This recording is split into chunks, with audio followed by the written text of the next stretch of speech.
আমরা ভগবান শ্রীকৃষ্ণকে যে বিভিন্ন নামে ডাকি, যেরকম হে মাধব, হে কেশব, হে জগন্নাথ, হে নারায়ণ, হে হরি, হে গোবিন্দ, হে ত্রিভঙ্গ মুরারি, এরকম যে বিভিন্ন শব্দে যে ডাকি, সে শব্দগুলোর আসলে মানে কি? আজকে বলছি আপনাদের মাধব শব্দের অর্থ। বলা হচ্ছে ব্রহ্মবৈবর্ত পুরাণে কৃষ্ণ জন্মখণ্ডে 140 অধ্যায়ে মা ব্রহ্মস্বরূপা, ঐশ্বরী, মূল প্রকৃতি, নারায়ণী, সনাতনী, বিষ্ণুমায়া, মহালক্ষ্মী, বেদমাতা, সরস্বতী, রাধা, বসুন্ধরা এবং গঙ্গা, তাহাদের স্বামী মাধব।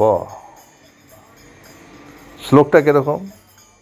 মা চ ব্রহ্মস্বরূপা, যা মূল প্রকৃতিরেশ্বরী, নারায়ণেতি বিখ্যাতা, বিষ্ণুমায়া সনাতনী, মহালক্ষ্মী স্বরূপা চ বেদমাতা সরস্বতী, রাধা, বসুন্ধরা, গঙ্গা তস্যাং স্বামী চ মাধবা।